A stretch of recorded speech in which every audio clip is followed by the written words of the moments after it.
Freedom, man. That's what it's all about.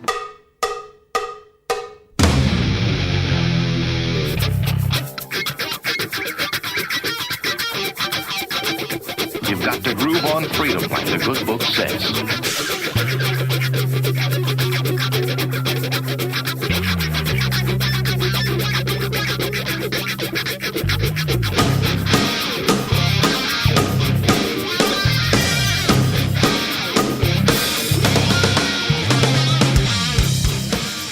Welcome.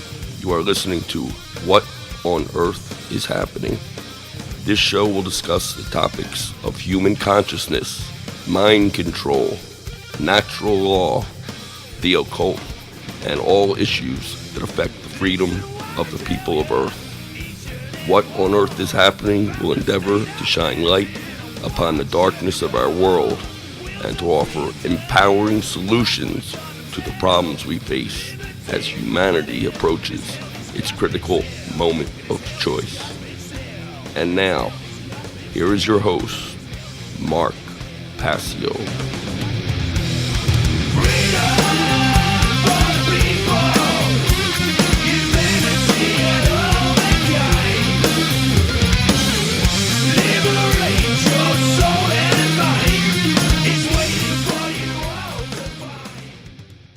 Welcome one and all, you're listening to What on Earth is Happening. I'm your host Mark Passio, my website whatonearthishappening.com.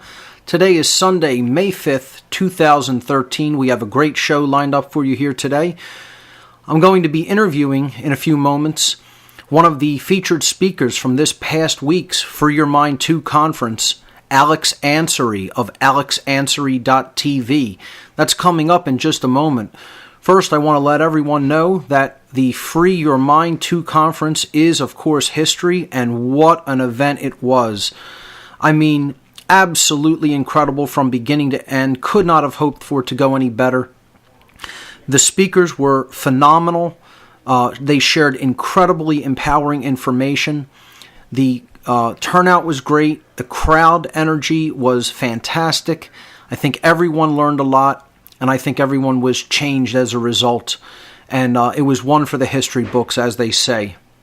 So, Free Your Mind 2, very, very successful. We're going to be releasing the videos in a video-on-demand format. It'll be 28 videos. We're doing this for a few months to help recoup some losses for hosting the conference, because it did cost a whole lot to host it, and we didn't quite make it out of the red and into the black. So we're going to do a video-on-demand format for a few months to help raise a little bit of funds to help us recoup some of the monies that had to be raised to host such a huge event and bring all these speakers into Philadelphia and lodge them for 4 days during their stay. But we'll be announcing that pretty soon after the videos are edited. Be patient. This will take a bit to edit all these videos, 28 videos, the 24 speakers plus 3 preliminary presentations, and then the Gathering of the Mind speaker meet and greet session at the end of the conference. So after those are all edited, we'll be offering them on the conference website in a video-on-demand format. And then after a few months of that, we will be releasing them completely free and open to the public, and that will be done also on freeyourmindconference.com, as well as on my YouTube channel, youtube.com/whatonearth93. So that's the announcement for the Free Your Mind 2 conference that just passed here in Philadelphia. I want to let everyone know about my natural law seminar that I have coming up this summer in Philadelphia. It's called Natural Law, the Real Law of Attraction and How to Apply It in Your Life, a unique 6-class seminar hosted by Mark Passio of whatonearthishappening.com. I call it information that will not even be found in secret societies and fraternal orders will be unleashed in this unique in-depth 6-class seminar totaling 24 hours of information. The enrollment is open from now until May 25th, 3 more weeks. open for enrollment. Enrollment must be done in advance, no walk-in enrollment, and this is because it's going to cost some money to print all the materials for this seminar. I'm even looking into the feasibility of maybe getting thumb drives for all the students of the seminar and loading it up with all the data for the course. The dates for this seminar: June 22nd, June 29th, July 6th, July 13th, July 20th, and July 27th. Those are all Saturdays this summer, okay? From noon to 4 p.m. on all of those dates is when the seminar will be taking place. So 4 hours on each one of those Saturdays, and that's a total of 24 hours over the course of those 6 Saturdays. So this will be taking place at Liberty's Pub. Liberty's is at 705 North 2nd Street in the Northern Liberties section of Philadelphia. We have the whole second floor of the pub reserved for the seminar. So it's Liberty's Pub, second floor, 705 North 2nd Street. That's the corner of 2nd and Fairmount Streets. The enrollment donation is $177.60, a little play on 1776, $177.60, okay? And you can get more information about the natural law seminar that I will be hosting here in Philadelphia on the image I've actually posted with this podcast on the podcast page of whatonearthishappening.com, the image, the flyer for the natural law seminar. Please distribute this to whoever you see fit. Again, this is in person only. I'll be looking into the possibility of maybe offering this online at some future point, but for now, this is an in-person only seminar. So I'd like to see this distributed to the New Age movement in particular, who think that they know what the law of attraction is all about. They should come and take this seminar and hear about what the real laws of attraction are.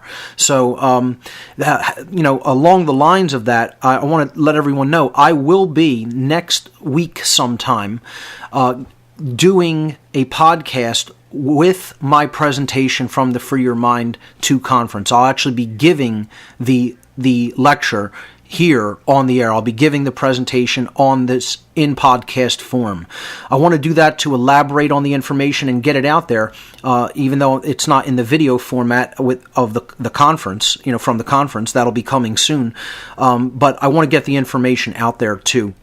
Everyone, and do it in a slightly extended format as well. So I'll be taking all the slides and posting them, and going through the information in an even more leisurely fashion, since I'm not under any time constraints here with the podcast.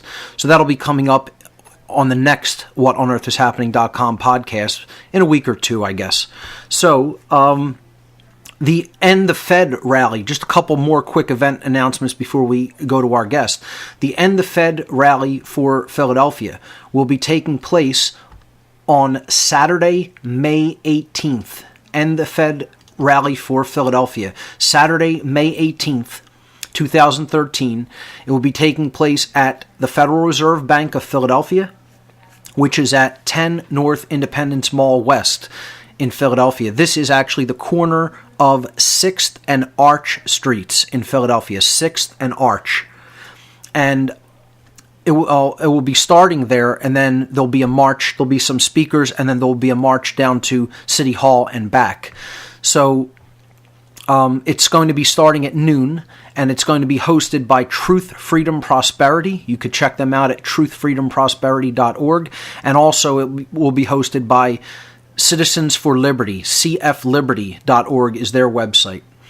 So that's the End the Fed rally and march for Philadelphia, Saturday, May 18th, 2013 at noon in front of the Federal Reserve Bank of Philadelphia at 6th and Arch Streets.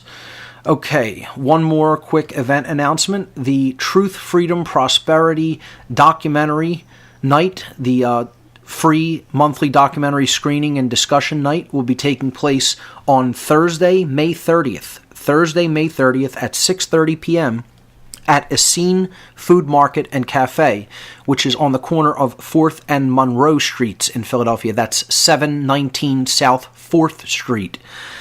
And we're looking into the possibility of maybe moving it to a venue that is more suitable for film screenings, which was going to be Underground Arts on 12th and Callowhill. We have not been able to confirm that fully yet, But if I do end up moving the documentary screening, I'll make an announcement both on this podcast and as well on the Truth, Freedom, Prosperity meetup group. So for now, the location is still Essene Market on 4th and Monroe. If that changes, again, you'll be notified through the meetup group if you're a member of Truth, Freedom, Prosperity. For more information, you could check out truthfreedomprosperity.org. Oh, this month we'll be showing part 3 of the 4-part series that we're going through, which is the occult history of the Third Reich. It should be a very interesting documentary. We're going to be looking at, in this 3rd out of 4th video of this series, the occult underpinnings of Adolf Hitler's career. So it should be quite an interesting documentary night at Essene Market on Thursday, May 30th. All right, those are all the event announcements I have, so let's get going and get to our guest, Alex Ansary. All right, ladies and gentlemen, let's go to our in-studio guest for today, Alex Ansary. Alex, welcome to What on Earth is Happening. Thank you, Mark.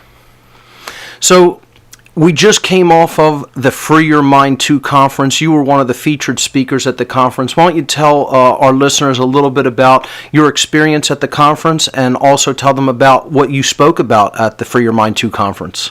Well, this was an amazing conference. People came from all over the country on a wide, diverse number of topics.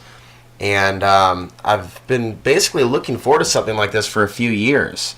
There aren't a lot of events that bring together so many different minds from the grassroots.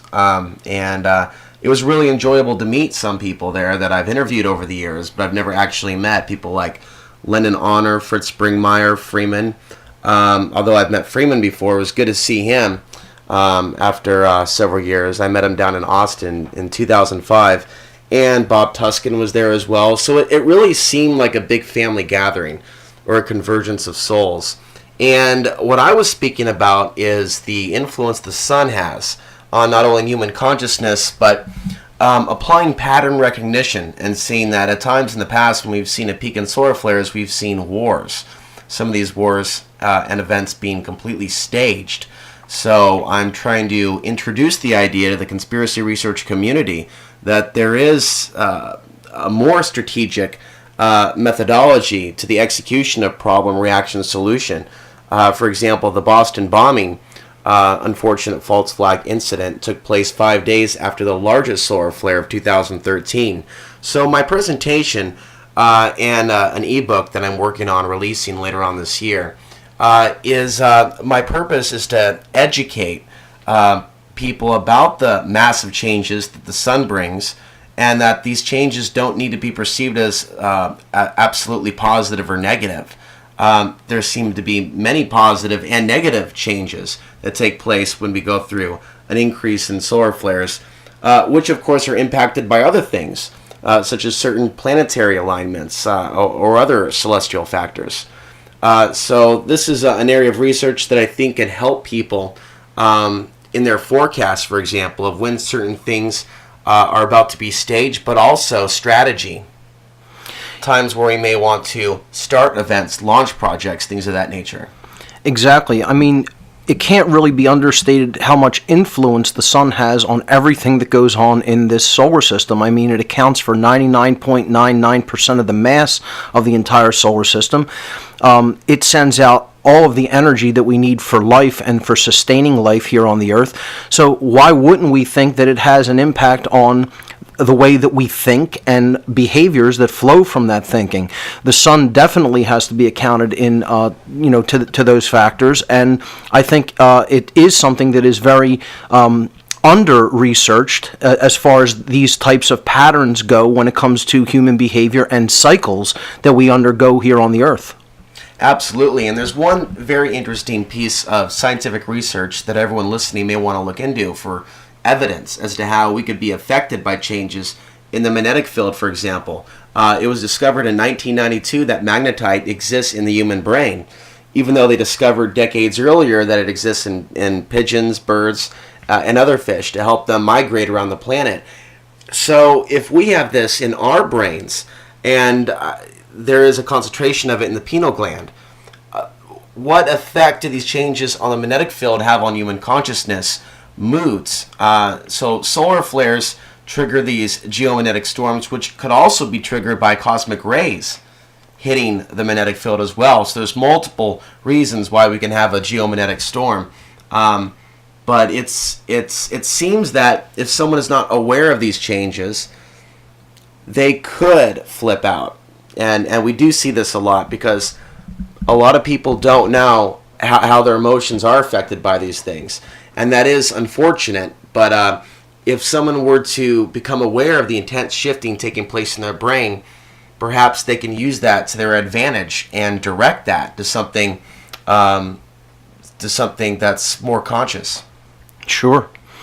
Now, let's go back to the experience at the conference a little bit, because you mentioned it was like a family there. I mean, so many people who have talked to each other via, radio interviews, on Skype. Freeman was there, Frater X was there, Lennon Honor, myself, yourself, so many other people that made this event, an event that no one is ever going to forget in their lifetimes who attended. Can you give me a little bit of your impressions as to, some of the information that was shared there, speakers that you may have resonated with, or information that you heard there that you think is vital and that really impacted you? I noticed a pattern with a couple different speakers talking about collective manifestation towards something very specific, which is essentially where my information seems to be going, that during times of increased solar activity, we're more capable of manifestation. So it seems like there's this 100th monkey syndrome type of scenario taking place even within the conference in the material that was presented, from Curtis Davis to Sonia Barrett. Even Jay Parker touched upon the holographic universe. Yes. And several months ago, as most of the listeners know, the scientific community has been investigating cosmic rays and how they may be, a piece of evidence in the direction of our universe may be a computer simulation. So I noticed a pattern with that, and it seems like we're coming to a similar conclusion, but we're coming to it in different ways. The energy was really high there, and no one seemed to be talking about exactly the same thing. Right. Each speaker was coming with their own piece of information. Yes. Now, there was a parallel between Freeman Fly's presentation and Fritz Springmeier in terms of transhumanism and cloning. Right. But they each came to their conclusion through their own unique, original research, and that was another thing incredibly amazing about the event. Of course, Laura Eisenhower is always inspiring. Sure. And she gave a fantastic presentation as well. So I'm really looking forward to seeing some of these presentations on video after the fact, because to be there is one thing, to feel the energy and meet so many like minds, inquiring minds. But it takes also a long time to process this information. Yes. And I hope that certain presentations, such as yours, for example, get to the right people that need to hear this information, because it's difficult to repeat and regurgitate all this information to people, for example, like our family. Right. That's a very sensitive issue. Sending someone a link, in many cases, is a lot easier and can help plant that seed where they may have a block dealing with us, for example. I totally agree, and that is the importance of getting this out there on video as well. So that is coming, and again, be patient. We are working on all of that, and it will be up on the website in video on demand format, and then eventually released totally free on the For Your Mind Conference website and on YouTube. But to go back to the kind of parallels that we saw related to your talk in particular, I thought one of the speakers who really resonated with, the types of energies that you're talking about was Ross Ben, because he talked about this from the Earth perspective, whereas you're talking about it from the solar perspective. He talked about mounds and mound gridding. And one of the overlaps that I felt there with your presentation was that you both talked about that these types of energies present opportunities for us to actually maybe seize upon these types of energies that we can see coming in, whether it be in the sense of geomagnetic storms or solar flares, or in Ross Ben's case, he talked about the types of energies that are actually infused into these mounds along ley line or dragon path energy lines that form the grid of energy around the Earth. And you both kind of emphasize that these energies can be worked with by us, that it's not something that is just happening to us, that it is an interaction or an interplay between these cosmic energies or Earth energies and human energies. So can you speak to that a bit? I'd like to look more into Ross Ben's work. Really interesting presentation. And there definitely is a link between the sun and the moon in a lot of different ways. I want to mention one example. Dr. Burl Payne did some studies on meditation, mass meditations, and their direct effect on sunspots. And he had a group of people meditate on nothing in particular, just a state of meditation during the full moon. And they found that when they did that, they saw a decrease in sunspots. Now, on 9/11, for example, there were shifts in the magnetic field around the time of the first plane going into the first tower, and so on and so forth. Even when the buildings collapsed and all that was televised, of course, millions to billions of people watching this traumatic event on television. Right. There are detectable changes that took place within the magnetic field. So this information suggests, combined with Ross Ben's work, that we can affect sunspot counts, we can affect the magnetic field, we can affect other things. I mean, there's so many different examples where people have experimented with mass meditations. Now, this could have positive or negative repercussions. Yeah, and perhaps it could be happening unconsciously. I think that's certainly the case with seeing changes in the magnetic field on the day of 9/11. Just all this fear combined together, at one spot, somehow affecting the field. Now, what positive applications can that have? And I think that's something to explore further. I'm interested in hearing what other people's ideas are. But I think that it needs to be also realistic. Sure. Maybe certain things we have to work a little bit harder than just putting our minds together to make it happen, because the world we live in today is a result of all these previous choices that came before us. That's right. We're still on the receiving end of the karma that we have created for ourselves. So when people also ask for solutions, sometimes they're having a difficulty facing the basic information of what's going on. Right. And some of these things that we're looking at, some of these problems in our world, don't have an easy solution because they didn't arise overnight. So.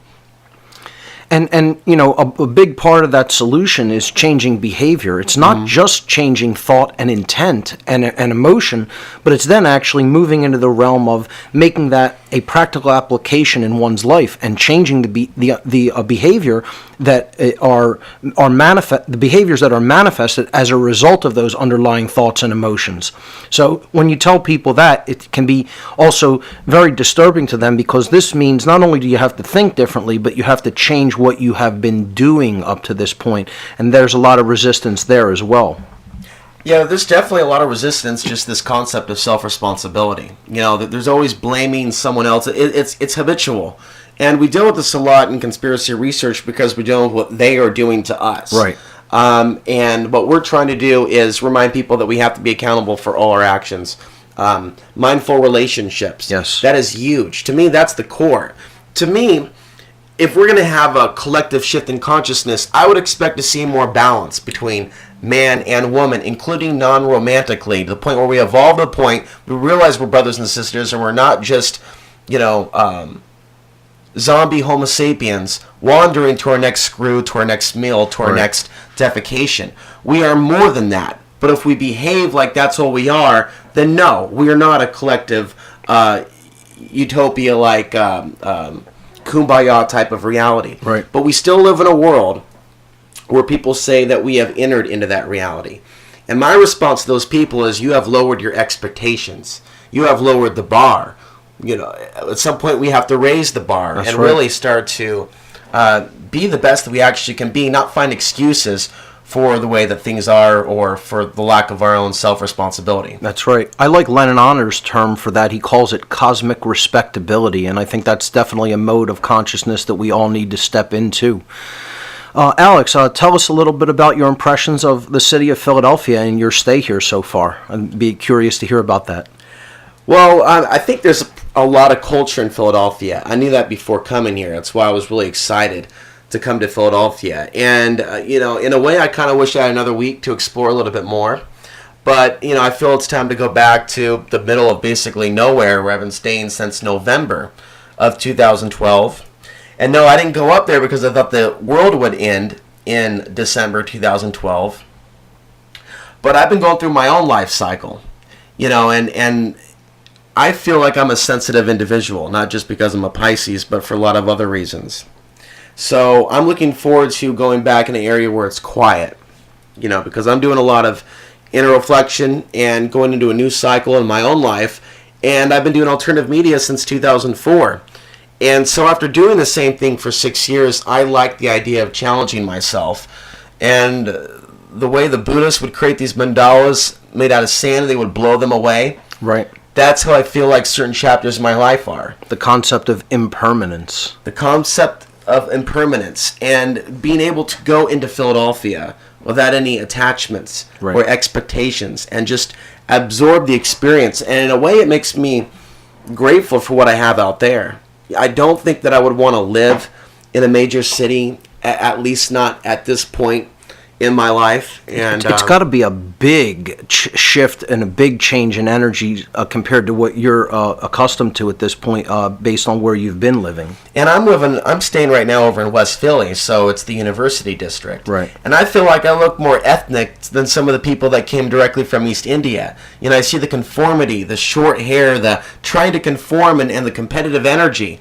And I try not especially to in that react, area of the city and University City, right, it's very Drexler, much so. Yes. Right. Yeah. It's like a matrix, but there's matrices within matrices. It's like Russian dolls. And to go from a very quiet environment and go directly back into that and maintain your center, it's like a Jedi mind training, situation. Right. So I'm just getting used to going back into different environments and being able to deal with it. It was very difficult in Portland towards the last few years living there, living in that type of a matrix. It bothered me. It bothered me that people weren't really growing or evolving, the phoniness. But I've also reached this point in my life where I care less about what the zombies are doing. Through the deeper self-realization that I'm here to awaken to deeper levels of my own psyche. And that whatever they're doing has actually nothing to do with me. It may irritate me, but ultimately I'm not here to help them evolve, even though I may be trying. It's actually in the act of helping others, I'm helping myself go to deeper levels. Right. It's a good way to look at it because, as we are doing to others, we are doing to ourselves, and there is no separation between those two things. The reason I asked for listeners who may not know a lot about your background is that you're kind of living in an isolated region right now. You live in Colorado. It's a high desert area, right? Is that correct? Yeah, it's high desert. And right before I was in Colorado, I was in Dallas, Texas for a year. And that followed leaving Portland in late 2011. And I was just embracing change. And a lot of people were shocked that I would go to Dallas. They would go, Alex, why would you go to Dallas? And it's like, why not? If you live in the same place your entire life, you may prohibit your own growth. And through the experiences that we have, we can attain greater growth through the things that we learn, through the friendships, relationships, job experiences, through the people that we interview in these podcasts. We continue to grow and grow and grow. And I felt that my growth was, it was stagnant. Right. Something needed to change dramatically. So sometimes the change is not enjoyable, but the effects, the growth periods could be very rewarding. So yeah, I'm in the high desert now, and it is UFO country for those that have read Chris O'Brien's work, The Mysterious Valley. it's not your normal part of the United States, that's for sure. He actually refers to it as Area 52. And the reason for that is the number of cattle mutilations over the years. Although I can't say that I've seen anything out there, but I can feel that there is a lot of energy, and this is probably what the Native Americans were tapping into and writing about a very long time ago. It's an area where the Anasazi were at some point, so there are petroglyphs in the region, and you just feel like this is the land before time. And by being out there, you know, for those of us that have spent most of our lives in a big city, and I'm not knocking those that are doing good work in the city, I want to state that right out of the gate, because we are all where we need to be. Right. And it was a series of synchronicities to begin with that led me here to the conference. Absolutely. Which we can talk about, but also led me there. So the more I talk about synchronicity and the more I recognize it, it seems that the universe shows me more evidence of this existence working in my life. Right. And this is pretty much the response that I give people when they ask me why I don't walk around with a gun. And yeah, I'm for the Second Amendment, but how I live my life and how I address my own fears is my business. Right. And I live a lifestyle that's based on, as long as I'm doing good, not being afraid of jack shit. Because I've had experiences where I've lived with less. I've dealt with lots of racial discrimination in my life, being half Afghani and half white, even before 9/11 happened. So there's parts of me, parts of my skin, that have had to be thickened, especially in the post-9/11 world. Right. And I have looked at those challenges and judgments placed against me as lessons to further, in my own understanding, go beyond duality or go beyond an illusion of separation. I think that we are in these lifetimes, you know, whether we're facing the New World Order, the Illuminati, the dark occultists, or stuff in our own personal lives. It's all there as a lesson for us to learn from. So I've often looked at some of my own experiences with living with less, with judgment. What am I supposed to learn from this? Why is this actually in my lap? If we're going to be operating outside of victim consciousness, I think that we should be asking those questions in all aspects of our lives, be it the good things that happen to us and the bad things as well. Absolutely. Well said. And I don't think that the influence of synchronicity can be underestimated in our lives. If we step into the slipstream of higher consciousness, synchronicity is going to take us to where we need to go. When people often say, well, where do I begin with this? I say any entry point is practically as sufficient as any other, because one thing will lead you to the next thing, will lead you to the next thing, and you know that consciousness will open up as you take in more and more information. Through synchronicity itself, you'll be led to the next thing that you need to know about. So it is very interesting, the synchronicity that led you here to Philadelphia, because we had a speaker cancel, and we had an opening on the conference a lineup, and we had heard that someone offered to help you come to Philadelphia, and we said, let's bring in Alex Ansary, who would be a perfect replacement for the individual who canceled, and actually really enhance the lineup of the Free Your Mind 2 roster of speakers. So this wasn't even initially a planned thing, but it all fell into place, and I think everyone who needed to be at the Free Your Mind 2 conference was there in person. Things worked out for the better. They worked out exactly as they should have worked out, and I would not have had it any other way. Of course, when there's some sort of a little ratchet thrown into the plans, we all make plans, and then the universe might throw us a little curveball, and then we have to run with it. We have to deal with that, run with it. But again, I think that's part of the synchronicity aspect of life, and it brought the people who really needed to be there and get the message that they needed to get out at that conference. It made that happen just the way it was supposed to happen. And I felt like that was a really supportive sign that the universe sent me.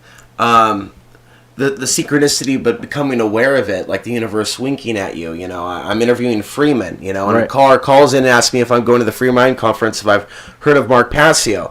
Now, I saw one of your lectures about 4 or 5 years ago on Google, when people were still uploading on Google, and I had a lot of videos that I used to have on Google before they took them down. Right. And I remember going, this is what the shift is. These are independent people that aren't trying to be stars, that are putting together their own PowerPoints and their own information, and they're presenting it. And now the universe has created means for us to share this information with other people all around the world. This is a pretty historic moment in light of all the dark things that are taking place. Sure.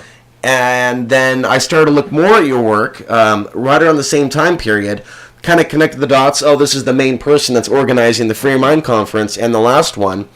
And I was kind of skeptical that there would be any room left. I mean, we're talking like the last month. But Bob came in and made that offer at a time where I had already put it out to the universe in my own. Of course, I'm talking with a friend out there, so the universe is picking up on the signal. I've got to work on this project and continue to gather data on this very interesting subject because of the point that we are at in the timeline, about to go into the maximum portion of the cycle. People are going to be more receptive to the information. There are going to be more events taking place that are staged around solar flares. Again, Boston hadn't happened yet, but I'm thinking about this. With this knowledge comes responsibility. And it's not about me. I'm just connecting the dots, and others will hear the information, also start connecting the dots, as Alexander Cherinsky did, the Russian scientist that started looking at this 100 years ago, and Raymond Wheeler, and Burl Payne, and Edward Dewey, and Carol Moore from the website Sunspots and Activist Strategy. I'm like, wow, there's a lot of people that have been looking at this. And it seems like the universe, in that case, in many cases, helped make that situation manifest. So looking back at it, I'm thinking, as we all should, as we start to learn about our abilities to manifest mindfully, what do we want to create? As we start facing these horrible pieces of news and what they want to create, they want a manufactured civil war. They want blood in the streets. Sure. They want us to respond to their baiting. But what do we want? And that's the interesting question. Are we, Mark, I wonder, are we ever going to pull it off to where we have independent communities outside of the grid? So we have people doing their thing in the city, but we also have other things going on. Are we going to get to that point? Or are we always going to be at war with ourselves, our own egos? Completely forgetting that what we have to deal with is ourselves. Right. Okay, we're on agreement on this. We're on agreement on that. Now, we don't want a cult. We don't want a commune. But how do we bring our sources together to start making some bigger impacts? And I think that as human beings, as souls, we have lessons along those lines in this matrix. It's much more than resistance to just oppression. I think what that dynamic ultimately comes down to is reversing the trend of constantly looking to the external, looking outside the self, and only looking at the problem. And the trend needs to be to look within and to look at how we're generating what we are ultimately experiencing on a mass scale, okay? I'm not saying one individual is generating what we're experiencing. I'm saying in the aggregate, we are all generating that. When I tell people that, the world is the way that it is because more people want it that way than do not want it that way, people get very angry when I say that. They get very, very angry. They don't want to hear that truth, that basic truth, because that places the responsibility firmly upon us collectively as a species. More people are still in this mindset of lack, are still in this mindset of scarcity, are still in this mindset of control and the belief in authority, and that it has to be this way, and that we have to use these monetary systems, and that we have to have this scarcity of in the energy paradigm that we have. And if more people would change their thought about that and then take actions to actually change the way that it is, it would change. But since so few people are doing that internal work, the external reality is not following their internal changes, and it's not manifesting into what we say we want. We're just getting more of the same.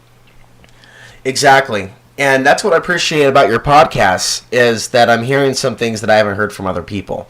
And that's what's really good about your program, and I think that's why it's so well received by the people that are listening. They're looking for something more. Right. And there is a deeper level that we need to go in terms of what we need to do for ourselves. That's pretty much where I'm at in my life. Is part of also going out there was, okay, I'm going to go into an environment where there's no one else to blame Right. for anything, for how I'm feeling emotionally. Because I've become increasingly non-materialistic, there's not a whole lot of things I can whine about out there because I really don't need that many things. But whatever state of mind I'm in, consciousness, thoughts, that's all on me. Right. And so if we can find ways of being accountable for ourselves, I think we could see more of our increased ability to affect things outwardly. Absolutely. Let's just talk a little bit about your current environment. You're living off-grid, I believe, if I'm there's correct. stages to getting off-grid, and then there's being self-sustaining. So I want to make that that clear. What I can say is I survived in a climate where it gets as low as negative 40. And during some of those nights, I retained my own body heat, and I did it without firewood. And I would wake up in mornings where everything was frozen around me. Now, to really be off the grid and self-sufficient, you have to have an ability to get yourself water. There's no water out there, no running water. It all comes from somewhere else, Right. and not the river. It comes from town or knowing a neighbor who has a well. All that helps. It is actually necessary, really, if you're going to have a garden out there. Right. And we all know that we need to start going in that path if we're not already. And everywhere the listener may be, it's going to be different than somebody else, or different listener, different climates. Sure. So I'm trying to learn some of those basics, those basic skills that I've been talking about for years on YouTube, and I've interviewed about 20 different people in my lifetime on the television show just about their information on what we need to do to be off the grid. So I was just providing information, but I'm not fully doing it at this point. It's step by step by step, because the other aspect is being able to live without certain things, certain people. At times the internet. I still haven't got a good internet deal. Satellite wants over $100 a month, most of those companies, Right. because we're surrounded by mountains. Right. Now, how can that be a positive thing? We're talking about ancient sacred land where no signals Yes. are penetrating. Right. Now, to turn that around and look at that in a shamanistic way, Sure. I think this is an amazing place for people that are on the search for truth, higher truths, perhaps other truths, in an area that has some very interesting energy, be it positive or negative. Again, like the sun, it's a little bit more mysterious than that. It's neutral. It's the effect that it has on the individual. So when I look at where I am, I can see someone having a shamanistic experience, but I can also see why there's an abundance of alcoholics out there, Right. that don't know how to channel their energy in a mindful, proper way other than alcohol. So Right. people are going to respond to those environments different ways. I am staying in a yurt. That's the other aspect. There's not a lot of yurts out there, and so this is a circular shaped design. So it's basically a glorified teepee. There are some people out there that have dug their homes into the ground, which will give you more insulation, and they've created a sandbag structure along the walls. And after they fill the sandbags with dirt, usually want to cement that or pack it in. Interesting. And there's another person that has a straw bale home, which is a mixture of straw and concrete. So there's different techniques that different neighbors have tried. It's cheap, really. I mean, I know my friend Ryan bought his home for like $500 down, and we're talking like $50 to $100 a month in payments. Wow. And maybe $2,000 to $3,000 in building materials. Wow. So I'm shocked because some of these people aren't the brightest. Some of them are, but some of them aren't. And so it's one of those things that if they can do it, Right. a lot of other people could. And despite the fact that we're reading about drones working for police, or police using drones to catch people that are harvesting rainwater or doing certain things off the grid, it doesn't mean that the whole world has turned already into that nightmarish reality where we just can't, where it's too late to start. There's some people that think it's too late to start. Right. And what people need to look at if they want to go off the grid is what the building codes are like. Now, in this area, the building codes are fairly lax, but in some areas, unless you have a septic tank, unless you have certain things, you can't have a community of 10, 15, 20 people, because the city will come out and fine you. this is one of those areas where that doesn't happen. So Right. Now, you spoke to the fact that there's so much less electromagnetic soup that we're living in here in the cities, and that could create a lot of opportunity for like more self-introspection because those signals kind of are out of the way. When it comes to the dynamic of not being around a lot of other people because there's the population there is so sparse compared with other areas, what has that dynamic been like for you? Well, I'm very opinionated in terms of as you might expect as another truther in terms of 9/11 and the things taking place and illegal taxation without representation. I have my opinions just like a lot of other people in the alternative media, but I've had to develop the skill to tone that down when you're actually in a real survival situation where you need to know them. You can't completely freak them out, and that there's some people that just won't get this stuff. Right. But there are certain needs that need to be met. I need more connections for water. I need more connections for firewood. I need to be able to help people with my own muscles, my own body. Just direct me. How can I help you? Right. How can we build this project? How can we finish this greenhouse? And so I've been psychologically going into a different mode of how I interact with people. And being careful what I say. There's one neighbor that I know, and I told him about the presentation and the trip to Philadelphia. And he started ranting and raving about how anyone that would study sunspots is a mad person, and how I'm probably making up what I'm saying. How I just pull information off of the and see, here goes the ego that we talked about earlier, the Buddhist mandala of blowing. That's what I did when I left Access TV. That was a great part of my life, those 6 years of connecting with members of my own community. Plus, it was on the internet. But I mean, that's Access TV has its own energy to it. Right. That's very powerful. Alex Jones, of course, got his start doing Access TV. There's something very real about that medium. But Freeman as well, I believe. Freeman as well. Austin Access TV is great. Yeah. So the ego gets challenged. All this work that I've done to help educate people, and they will throw that negative energy, and it's like Aikido, learning to step to the side. Okay, Kevin, all right, good luck with that. Right. And walking out with that incident, no need to pull out a megaphone. Right. No need to scream or throw flyers in his face or call him a zombie. Just walk away and realize the situation I'm in, and that no matter what era of time we're in, we may still be dealing with the same percentage of sheeple. I don't ever waste my time anymore saying when are people going to wake up, because I understood at some point for myself the nature of the suffering that brought me. We may always be dealing with a certain percentage of awakened and a certain percentage of those that are asleep, because that just seems to be the way that it's been over time. See, that whole mindset of someone saying something like that comes from the belief in separation. The whole thing that, how could it be possible that the sun could affect behaviors on Earth? Because that's over there and we're over here. Right. That's it. That's that thing and we're this thing. This idea is so entrenched in modern society because we've bought into this, these ridiculous notions of, pure Newtonian physics and, Darwinian macrobiological evolution and the primacy of matter.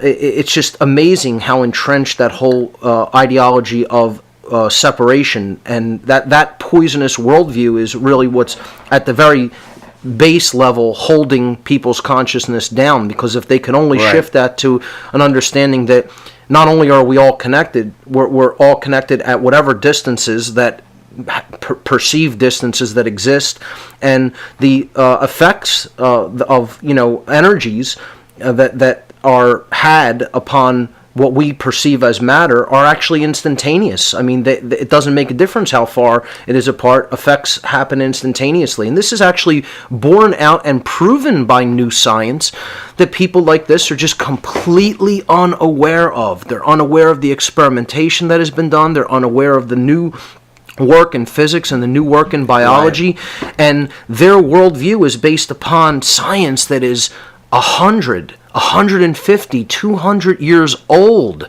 And this is because of that divide, that dichotomy of how long it takes for modern understanding of science to actually come into the public consciousness. There's such a time gap in that.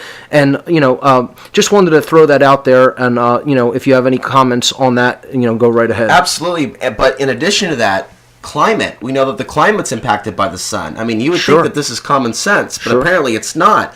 Well, NASA's admitted that the sun has an impact on temperatures on the Earth, and we have all types of charts that we can access where we look at the little ice age from several hundred years ago, look at sunspot activity at a record low, but yet the UN's IPCC, we know from the last few years all the information that's come out about scientists being kicked out of that organization that have data that shows, yes, the sun does impact climate.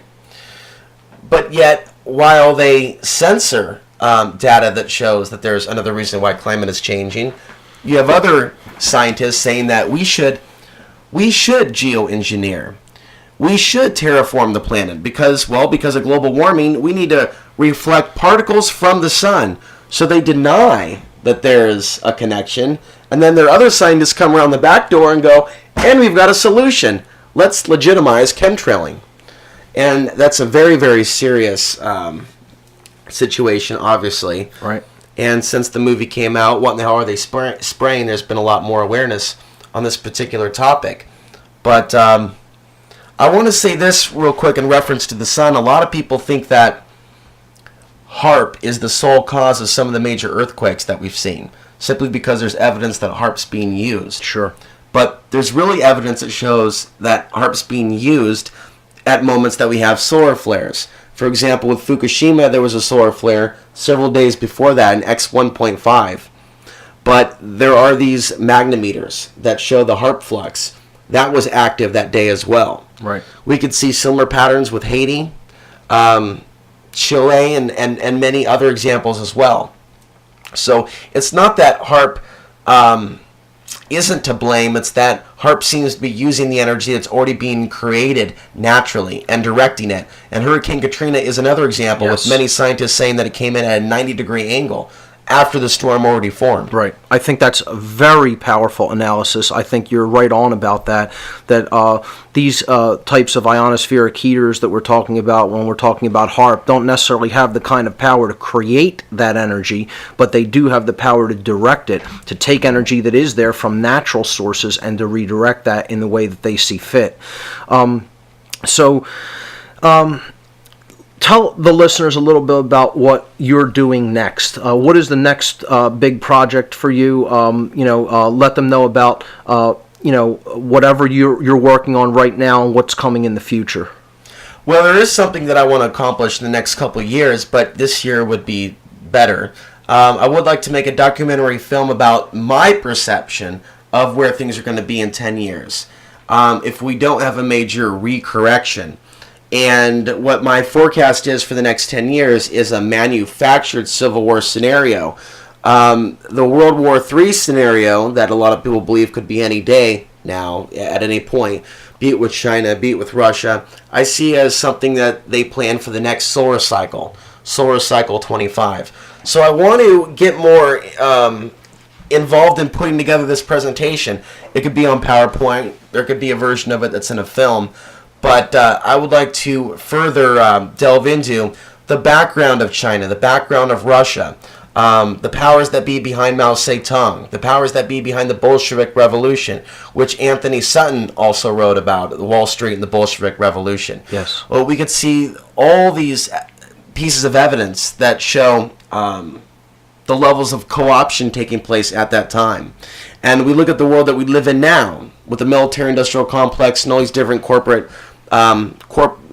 companies selling weapons around the world, and we can see multiple pieces of evidence of just about every single administration in our own country transferring military technology to China or allowing it to happen, something along those lines being a regular, serious issue. Not starting with the Clinton administration, but a lot was going down around the time of the Monica Lewinsky distraction. There was information coming out, they called it Chinagate, and what was going on with Long Beach, California, and the famous port deal with the Chinese company Costco. All of a sudden, Monica Gate came out, and it really distracted people's focus. Right. So there's a lot of information that I think the American people, in fact, Mark, the Chinese people, even the Russian people, my long-term dream, if I get this project done, is to have the work translated into Russian and Chinese. Because I think we have a serious issue. Not only the plans for World War III, which the people of the world don't want, or World War IV, depending on how one chooses to phrase it, we've got to make an attempt to break through the firewall. If we're aware these things are taking place, we have a responsibility. And this is not just about, the 1776, about America idea. I mean, this is a global syndicate. Right. Take a look at September 11, 2001. Okay, most of the people know it was an inside job that are listening to this podcast. But how many times do we remind other people that this is a global operation when we can show with quantitative evidence that they got that steel out of 9/11 within days and got it shipped to China? And we're talking about the nation that has been funding our wars, the nation we're in debt to. And we can see the land that is being sold at an alarming rate to China.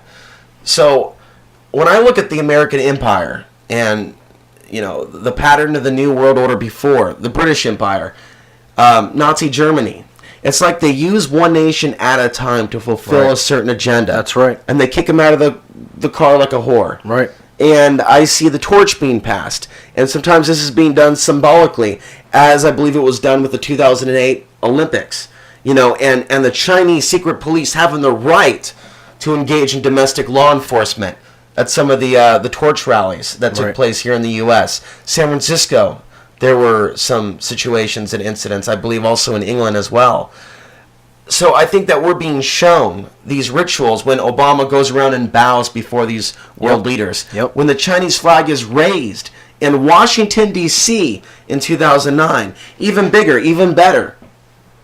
A Chinese satellite going over the United States, 2011. These are subtle rituals that anyone in their right mind would go, wait a minute, this is not right.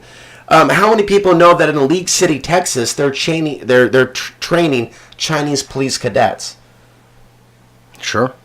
And I haven't seen that on InfoWars. I would like Alex to check out that story at some point because it seems right up his alley that he would be presenting that information since he's in Texas. But in Texas, the come and take it state, there's still a lot of awareness that needs to manifest. Rick Perry, the governor of Texas, brought in a company called Huawei, and they make these cell phones. It's a Chinese company. The Pentagon has already listed this company as one of the eavesdropping cyber attack companies coming from China. So why is Rick Perry, a globalist, allowing the Chinese company to come into Plano, Texas, just 30 miles outside of Dallas, and set up shop? So these are things that I see as major red flags that aren't getting the coverage that they should. Absolutely, and it is that ritual of passing the torch. Like you said, they use up one country for their purposes to get done and advance their agenda to the level that they want, and then they move on to another. And we have to become aware of that pattern and understand that that's taking place right now as we speak. Yeah, it is. It's definitely taking place as we speak, and I was also curious what your analysis was of the 2012 Olympics, having referenced the 2008. And I remember seeing those rituals being played out. And it appeared to me, without getting deep into any occult analysis, but just obviously, it seemed to me that it was a ritual portraying the death of humanity and the birth of a big baby, or Nephilim. With the phoenix symbol being very prevalent in the whole ritualistic aspect of the Ring of Fire ceremonies. Yes. Okay.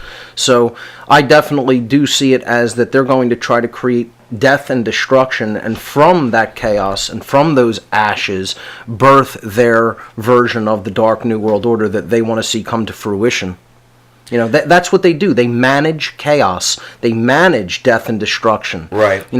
creating it is one thing, but it's the fallout that they're managing afterward, because that's when people are in that susceptible state. They're in that fight or flight mode. They're in the R complex. They're not really making rational decisions. They're not really seeing patterns. They're not using pattern recognition, which is made possible by the higher part of the brain, the neocortex. They're operating from the fight or flight modality or the reptilian complex of the brain.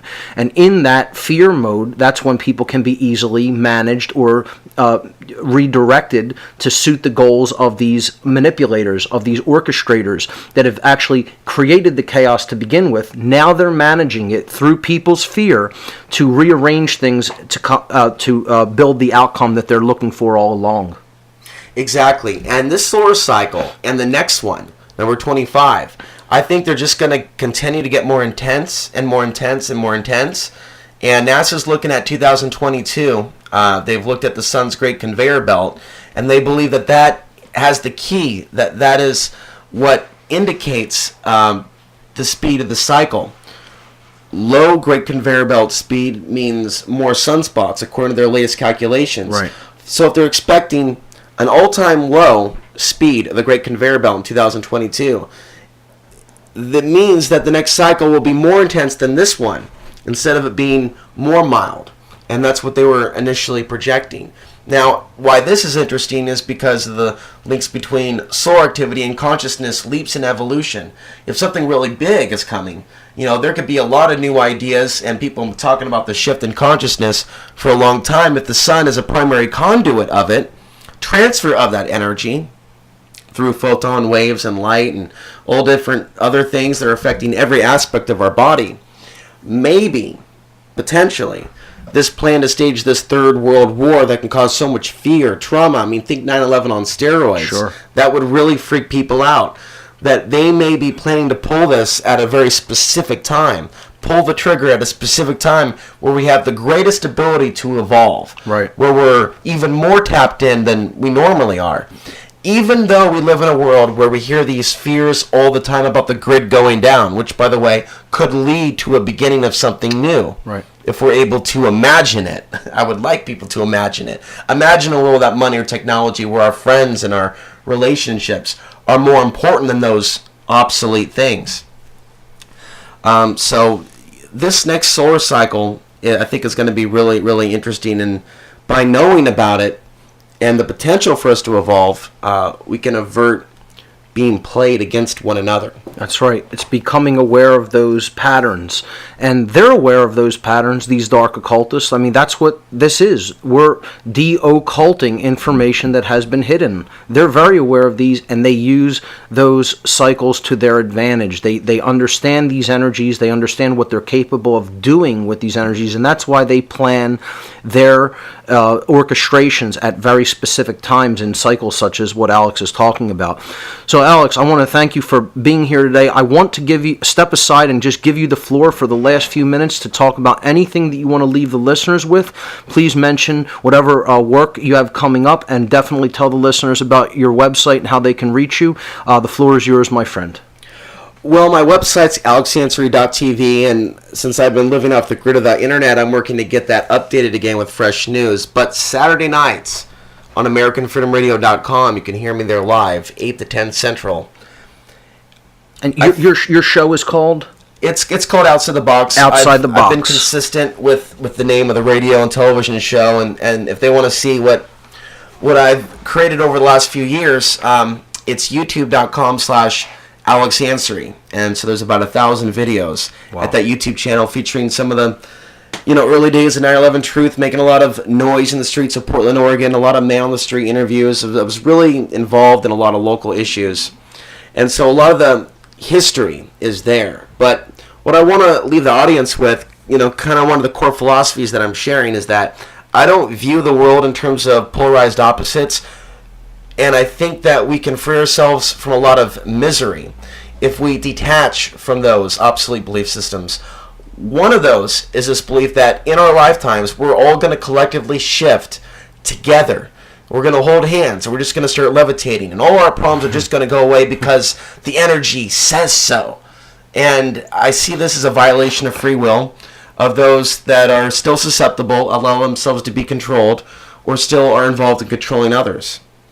This planet, this world, it is a small world, but it's also still a very large world.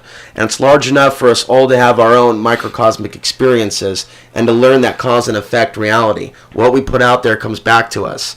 So the problems in the world don't have an easy solution that can just be easily turned around overnight because of all the factors that got us here and all the factors necessary to get us out.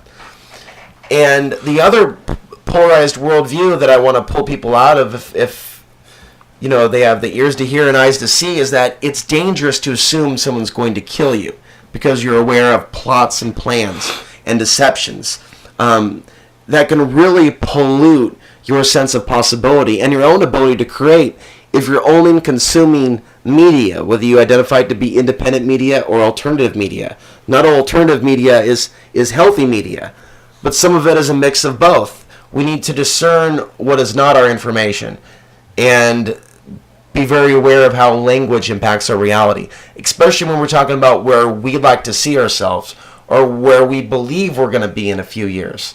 Because if we continue to tell ourselves a pessimistic tape about ourselves and our world, we won't go anywhere. And we're going to be looking towards others to give us the information that we should be tapping into ourselves. I think this is, as you say, a quarantine prison for souls that have stolen. But also that people call it a holographic universe. I call it a spiritual biological video game. And we're all here from God knows where. With God knows where we got this knowledge. But we are working with different pieces or tools, if you will, of knowledge to work us up the levels. And I think that there are many levels to this matrix, and that we have to be beyond in our sight and the sixth sense, beyond heaven or hell, and see all the different possibilities of reality that we could enter and that we may have come out of. And that this is really about doing the things that we need to do to get to where we need to be.